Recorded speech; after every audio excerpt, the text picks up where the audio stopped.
ताई माँ ने ईशा से कराए नौकरों वाले काम, जिसे देखकर सूरज ताई माँ पर गुस्सा हो जाता है। सूरज अपने ऑफिस में बैठा होता है, लेकिन माहौल अजीब सा शांत होता है। उसे महसूस होता है कि कुछ तो मिसिंग है। तभी उसे याद आता है ईशा। वो तुरंत मिश्रा जी से पूछता है, ईशा आज आई क्यों नहीं? मिश्रा जी बताते हैं, सर मैंने कॉल किया था, उन्होंने कहा कि आपकी ताई माँ ने उन्हें किसी ज़रूरी काम से गुलाब हवेली बुलाया है। बस यही सुनते ही सूरज के मन में शक पैदा हो जाता है। उसे अंदाज़ा हो जाता है कि बात उतनी सीधी नहीं है जितनी दिख रही है, और बिना एक पल गंवाए वो सच्चाई जानने खुद हवेली की तरफ निकल पड़ता है। उधर गुलाब हवेली में कुछ और ही चल रहा होता है। ताई माँ ने अपनी सहेलियों के साथ एक किटी पार्टी रखी होती है, और इस पूरी पार्टी की जिम्मेदारी ईशा के कंधों पर। लेकिन यहाँ सबसे चौंकाने वाली बात यह है कि ईशा को सेक्रेटरी नहीं, बल्कि एक नौकरानी की तरह ट्रीट किया जा रहा है। वो चुपचाप सब कुछ सहती है, मेहमानों को खाना सर्व करती है, मुस्कुराने की कोशिश करती है, लेकिन अंदर ही अंदर टूट रही होती है। और फिर आता है वो पल जो सब कुछ बदल देता है।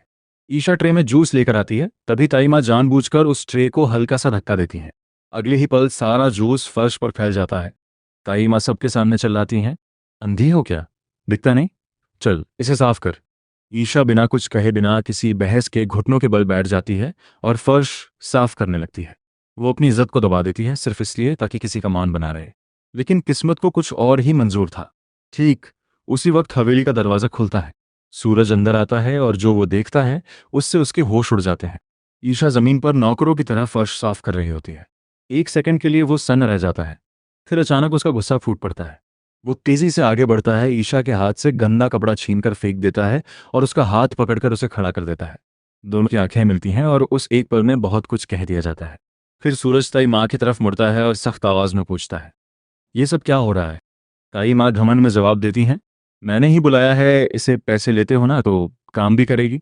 बस यही वो पल था जब सूरज का असली रूप सामने आता है। वो सबके सामने गुस्से में कहता है, ये कोई नौकरानी नहीं है, ये एक आईएएस ऑफिसर की पर्सनल सेक्रेटरी है, और मेरे स्टाफ की बेइज्जती में बर्दाश्त नहीं करूंगा। ये सुनकर हर कोई चुप हो जाता है। ईशा की आंखों में आंसू आ जाते हैं, क्योंकि उसे एहसास होता है कि सूरज आज भी उसकी इज्जत करता है, चाहे वो कुछ भी कहे या दिखाए। सूरज ताई माँ को सख्त चेतावनी देता है, आज के बाद ईशा को कभी यहाँ मत बुलाना। और फिर ईशा वहां से चुपचाप चली जाती है। लेकिन कहानी यहीं खत्म नहीं होती। दूसरी तरफ आरव अपनी डील कैंसिल होने की वजह से गुस्से में है, और उसी वक्त आकाश उसकी जिंदगी में जहर घोलने आ जाता है। वो आरव को भड़काता है, सूरज कभी नहीं चाहता कि तुम आगे बढ़ो, उसने जानबूझकर तुम्हारी डील कैंसिल करवाई है। धीरे धीरे आरव उसके झांसे में आ जाता है और एक बड़ा फैसला लेता है, घर छोड़ने का। जब वो बैग लेकर जाने लगता है, तभी दरवाजे पर सूरज उसे रोक लेता है। अब सवाल ये है, क्या आरव सच समझेगा, या आकाश की चाल सफल हो जाएगी?